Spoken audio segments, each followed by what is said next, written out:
Səmərqənd, şərqin elmi ilə qərbin ticarətinin kesişdiyi qədim torpaq. Havanın temperaturu 40 dərəcəyə yaxın olsa da, bu tarixi şəhər yenə izdihamlıdır.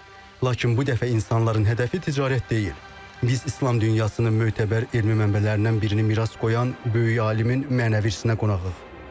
Şəhər mərkəzindən 25 kilometr aralıda Xartam kəndində yerləşən İmam Əl-Buxari kompleksi və bu kompleks 4 illik əsaslı təmir tikintidən sonra bu ilin 19 mart tarixində rəsmi şəkildə istismara verilib. Və gündəlik adi günlərdə bura 10 minlərlə, hətta 60-70 min turist gəlir və eyni zamanda kompleks təmir tikintidən sonra eyni anda 63 min nəfəri qəbul etmək gücündədir. Bu əzəmətli məscidin 75 metrlik 4 minarəsi və 14 günbəzi var. Və eyni zamanda dediyim kimi bura turistlərin axını hər gün müşahidə olunur. Bunun üçün də yeni təmir tikintidən sonra ərazidə 23 yeni otel tikilib ki, bu da eyni anda 2000 turisti qəbul etməyə imkan verir. Kompleksin içərisinə doğru addımlayırıq.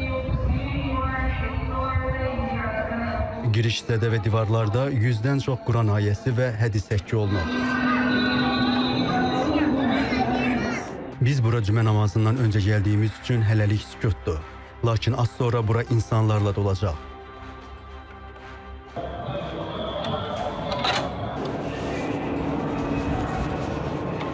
Məscidin daxilindəki 80 rəfdə 10 minə yaxın elməsər tədqiqatçıların istifadəsindədir.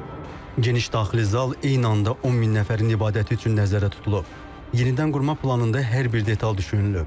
Məsələn, qadınlar üçün zirzəmi hissəsində bütün şəraiti olan eyni ölçülü ayrıca ibadət salı fəaliyyət göstərir. Buxara xanlığı İmam Buxari kompleksi tamamilə yenidən qurularaq əvvəlki halından 10 dəfə daha çox genişləndirilib və 65 hektarlıq möhtəşəm bir əraziyə çevrilib. İmam Buxari həzrətləri 600 min hədis arasında ən sahih olanları seçərək İslam dünyasının ən etibarı mənbəsi sayılan Əl-Cami Əs-Sahih əsərini bizlərə miras qoyub. Məhz bu böyük elmi və mənəvi irsə görə bu mübarək məkan bütün müsəlman aləmində Məkkə, Mədinə və Qüdsdən sonra ən mühüm ziyarətgahlardan biri hesab olunur. Artıq cümə namazının vaxtıdır. İnsanlar tədricən toplaşır. Biz də dualarımızı edib müsahibimlə birlikdə İmam Buxarinin türbəsinə tərəf yol alırıq. Yol boyu bu əzəmətli kompleksin maraqlı detallarından söhbət açırıq.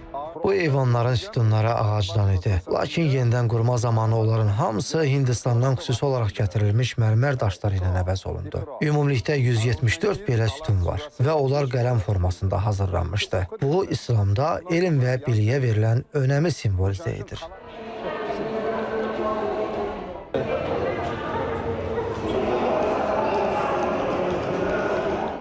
Əl-Buxari türbəsinə daxil oluruq. Ziyarətçilərlə dolu əraziyə daxil olub yerimizi alırıq.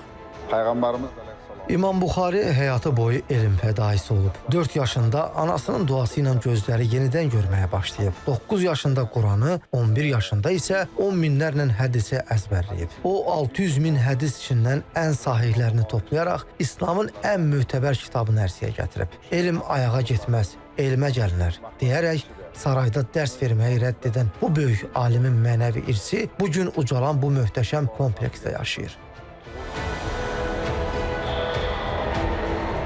İmam Buxariyə kompleksinin tərkibindəki məscidə gəlmişkən burada muzey də fəaliyyət göstərir. Demək olar ki, burada 12-ci əsrə aid olan bir çox əlyazmalar elektron formaya keçirilib. Burada vizual xəritə formasında həmin o tarixi anlar ziyarətçilərə təqdim olunur və biz də bu təqdimatı burada yerində öyrənəcəyik. Muzeyin bələdçisi Akmal Jon Mirzə Rahmatov bildirir ki, 2022-ci ildən fəaliyyət göstərən bu mərkəzdə texnologiyanın bütün imkanlarından istifadə olunub. 9 bölmədən ibarət muzeydə ziyarətçilər 4 dildə, özbək, ingilis, türk və ərəb dillərində interaktiv ekranlar vasitəsilə İslam tarixi və İmam Buxarinin elmi səyahətləri haqqında ətraflı məlumat ala bilirlər. Ata-anələri, babaları. Burada İmam Buxarinin həyatı, onun elmi səfərləri və topladığı hədislərlə bağlı xüsusi bölmələr var. Məsələn, bir bölmədə onun əxlaq və ədəbə dair topladığı 1200 hədis interaktiv şəkildə təqdim olunur ki, bu da ziyarətçilərin ən çox maraq göstərdiyi hissələrdən biridir.